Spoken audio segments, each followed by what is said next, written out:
Fala pessoal, tudo bom? Sejam muito bem-vindos. Eu sou o Marlos do canal Descomplicando a Climatização e hoje a gente vai trazer aqui para vocês os quatro erros mais comuns em cima do sistema VRF, tá? Seja na instalação, seja no reparo, seja no startup.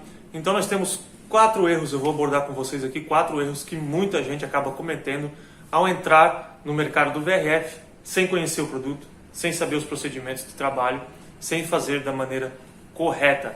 Então fica ligado para você não cometer esses erros aí no seu trabalho, na sua profissão, quando você pegar um sistema VRF. Fechou? Mas antes, se inscreva no meu canal, deixa o like, comenta aí o que você achou. A gente tem muito vídeo relacionado ao conteúdo VRV e VRF aqui no meu canal da Descomplicando a Climatização. Fechou? Bora lá para os 4 erros mais comuns que nós temos na área do VRF. Beleza? Pessoal, primeiro erro que é assim, ó, importantíssimo você cuidar e evitar esse erro ao máximo, porque é um dos erros que a gente mais tem problemas para depois resolver, tá?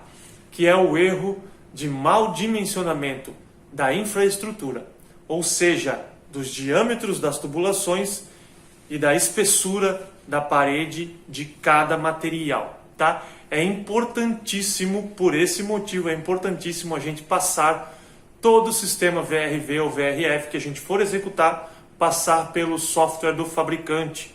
Seja qual seja o fabricante, o importante é a gente passar todo o sistema pelo software do fabricante, pois lá ele vai nos fornecer a bitola do tubo, a espessura do tubo e o local aonde vai cada tubo e ainda cada modelo de refinete. A gente vê muito no mercado esse erro acontecendo muito fácil, muito simples, em muitas tubulações, que é bitolas erradas, tá? Por exemplo, pega uma linha principal de um diâmetro de uma bitola diferente. Vamos dizer que era para ser 3/4, o cara usou 5/8. Era para ser 7/8, o cara usou 3/4. Outro ponto, o material, ao invés de ser rígido, usa flexível por baixar custo, tá? E o que isso influencia para você lá na frente? Gente, se você depender de um startup do fabricante e o fabricante vê essa situação, automaticamente esse sistema vai estar condenado, tá? E o fabricante não vai rodar. E aí, meu amigo, para você substituir isso aí depois de pronto, você já sabe a dor de cabeça que é, tá? Então tenha cuidado e passe toda a sua infraestrutura pelo software do fabricante. Ali, como eu falei, você vai saber as bitolas dos tubos, tá? O diâmetro dos tubos, qual modelo de refinete utilizar. Outro ponto importante, às vezes a pessoa acaba confundindo os modelos de refinete achando que é tudo igual. E não é. A gente tem vários modelos de refinete e ele vai aumentando ou diminuindo gradativamente conforme vai entrando ou saindo os evaporadores do sistema. Fechou? Erro número 1 que a gente vê demais no mercado é infraestrutura montada errado. Montado com tubos errados, bitolas erradas, refinetes errados e paredes do material errado. Cuide, porque este erro pode custar um grande retrabalho para sua empresa. Então, cara, não cometa esse erro de jeito nenhum. Use o software do fabricante. Fechou? Erro número 2, que a gente vê muito também acontecendo aí, é o isolamento térmico desses tubos, tá? As pessoas acabam utilizando isolamentos inadequados, isolamentos que não são apropriados para o VRF. O VRF é recomendado, tá? O isolamento elastomérico. E aí vem aquela grande dúvida: Marlos, qual é a parede, qual é a bitola, qual é a espessura do meu isolamento? Posso usar o isolamento de 9? Posso usar o isolamento de 12? Posso usar o isolamento de 15, 19, 25, 22? Que seja, tá? Agora, você precisa saber a posição e a aplicação desse sistema VRF para calcular a espessura do seu isolamento. Como eu falei, a gente tem 5 ou 6 bitolas ou espessura de parede do isolamento elastomérico, tá? E cada uma corresponde a um fator para definir com que a gente tenha o isolamento adequado à tubulação, para que não venha lá na frente você startar o sistema, depois de 2, 3 meses começar a gotejar pelo sistema estar suando, por seu isolamento ser ineficiente, tá? Então é importantíssimo você passar todo esse sistema fluxograma e entender qual é a temperatura, a umidade, tá? O bulbo seco, bulbo úmido da sua região, tá bom? Só desta maneira a gente vai conseguir calcular qual é o isolamento adequado a se estar trabalhando naquela situação. Vou dar uma dica bacana para vocês. No próprio site da Apex, nós temos um software que faz esse cálculo de isolamento elastomérico. Então ele vai dizer para você qual é o isolamento recomendado para você estar utilizando aí na sua região, tá? Então olha só que dica bacana. Vai lá no site da Apex, dá uma navegada lá, que tem esse software lá gratuito. Você automaticamente pode fazer esses processos de preencher a tabela lá dentro e é gratuito. E ele vai te dar uma noção bem massa, bem correta de qual isolamento adequado para cada situação.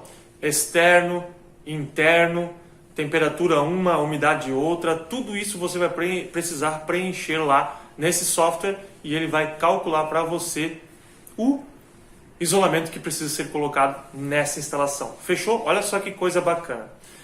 Falando em isolamento ainda, cara, a gente tem que fazer a união com a cola desses isolamentos. Não pode ter fissuras, não pode ter nada, tá? Então, sempre é importante fazer a união com a cola e eu sempre recomendo utilizar a cola que o fabricante orienta, tá? Seja ele qual isolamento, de qual marca você vai trabalhar. A borracha elastomérica, ela precisa da cola que é feita para a borracha elastomérica. Importantíssimo. Outro ponto no isolamento que é muito importante é os apoios, as fixações.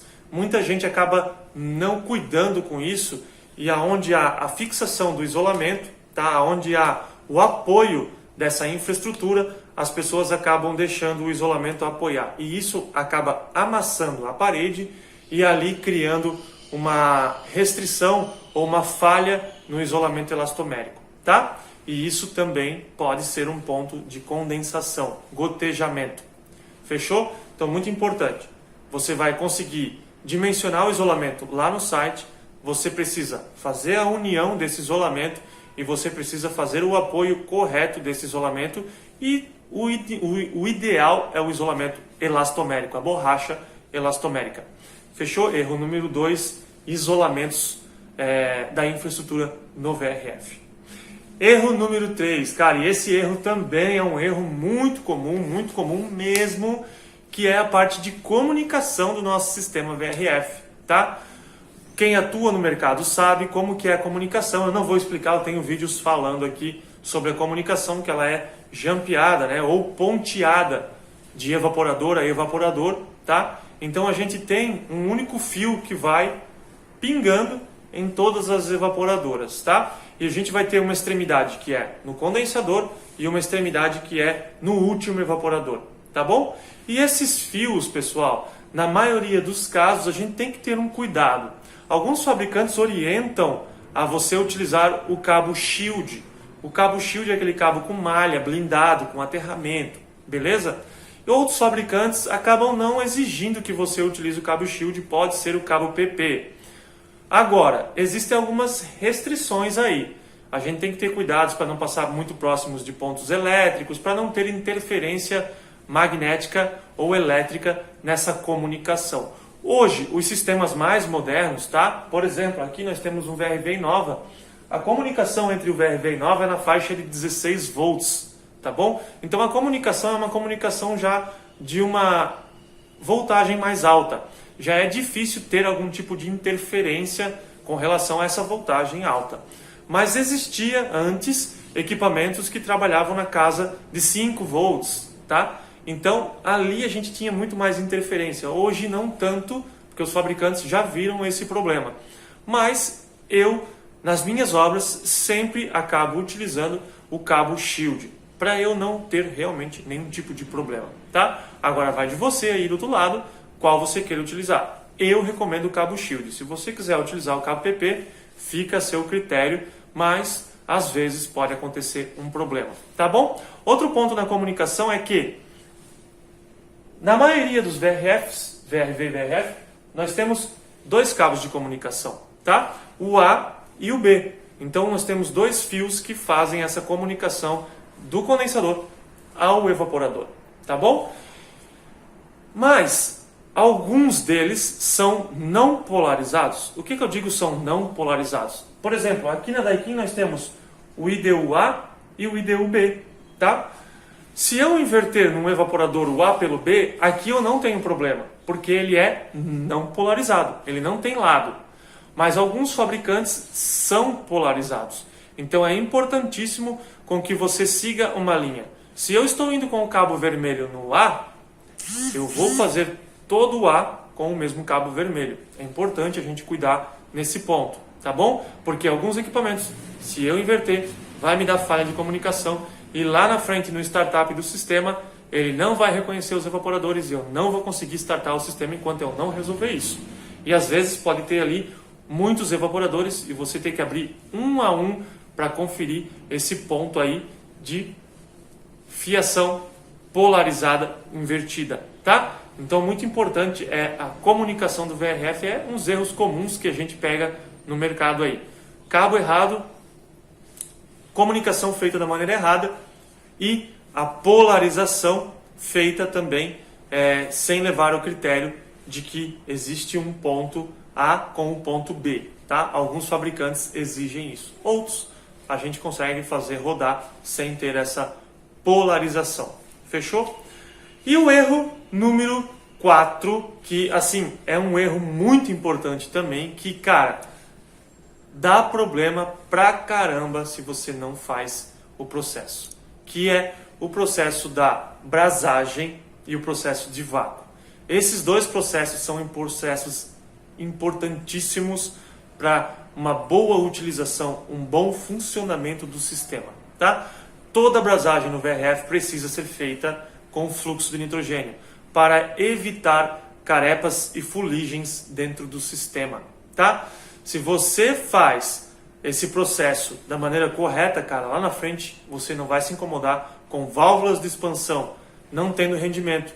E na maioria das vezes, válvula de expansão sem rendimento não é porque ela danificou, e sim porque suas peneiras de entrada ou saída estão totalmente obstruídas por fagulhas de fuligem de brasagem feita da maneira errada, tá? Então é importantíssimo você cuidar com esse processo de brasagem. Outro ponto, se você está fazendo uma infraestrutura, se você está montando um sistema e não conhece a infraestrutura, faça a lavagem da infraestrutura com 141B, com EcoMate, que seja o produto desengraxante, mas faça a lavagem dessa infraestrutura para garantir que não tenha nenhuma partícula ali que venha a danificar o seu sistema, tá bom? Então é importantíssimo você cuidar desse ponto.